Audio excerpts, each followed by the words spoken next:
Welcome to this week's Upon Further Review. If you haven't watched Covenant Parts 1 and 2, I really do encourage you to watch those before viewing this Part 3 video. In Part 1, we watched the bride walk down the aisle literally between the pieces represented by the two families.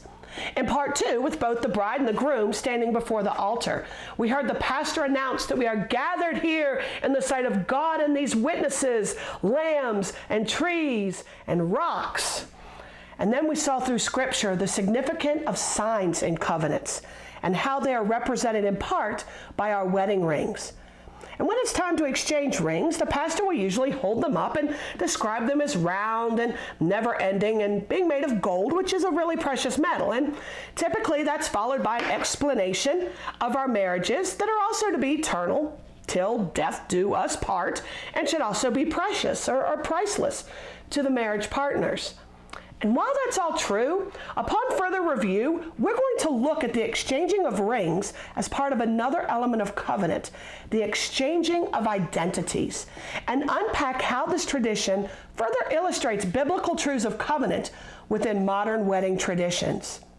In 1 Samuel chapter 18, beginning in verse 1, we get this account of David and Jonathan. Now it came about when he had finished speaking to Saul, that the soul of Jonathan was knit to the soul of David, and Jonathan loved him as himself. Saul took him that day and did not let him return to his father's house.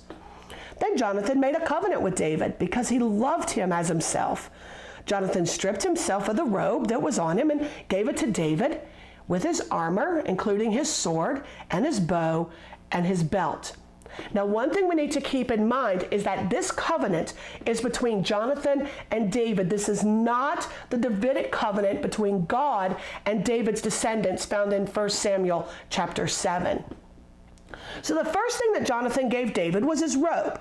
And this is symbolic of them literally exchanging identities. They were putting on the other person, two becoming one. And that's really the basic formula for covenant.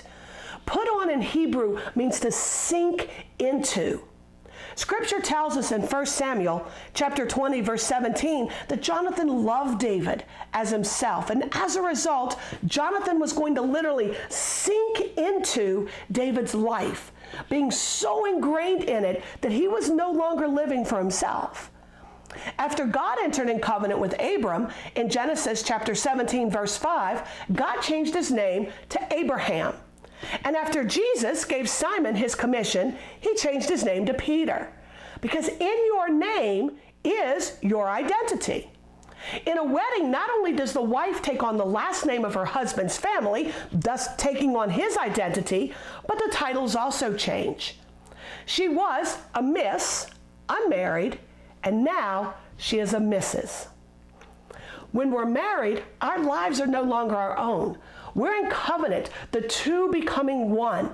And as such, we sink into our partner's life so that we don't live for ourselves, our ambitions and our wants and our needs, but in consideration of our spouse. The next thing that Jonathan gives David is his armor and his weapons.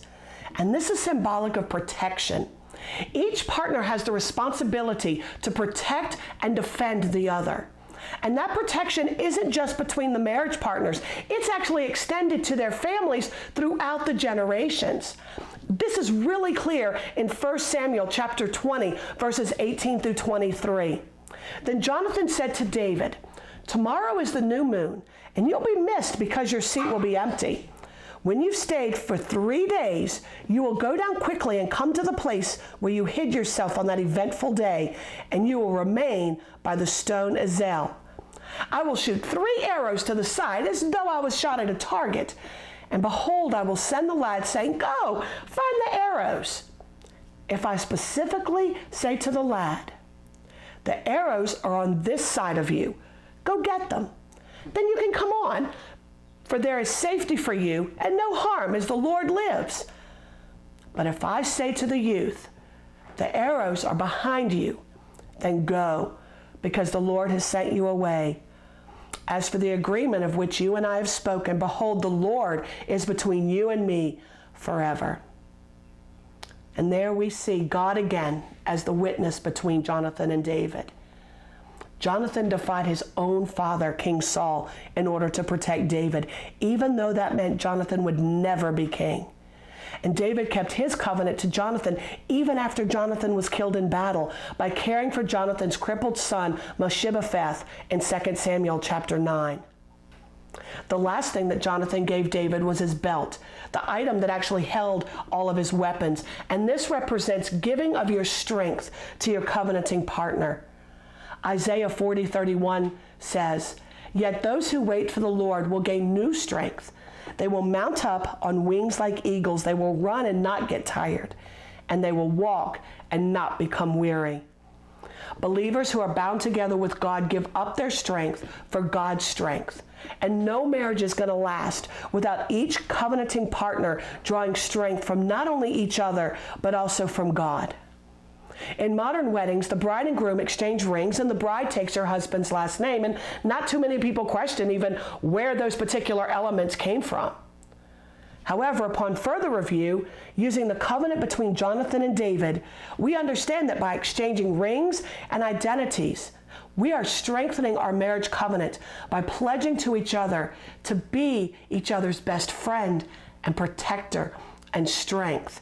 And we are also declaring our desire to put our spouse's life and well-being above our own ambitions. So thank you for joining us this week for Upon Further Review. Be sure to subscribe to my channel, then like and share this video. While you're there, check out the other studies that are available, and I'd love to hear from you.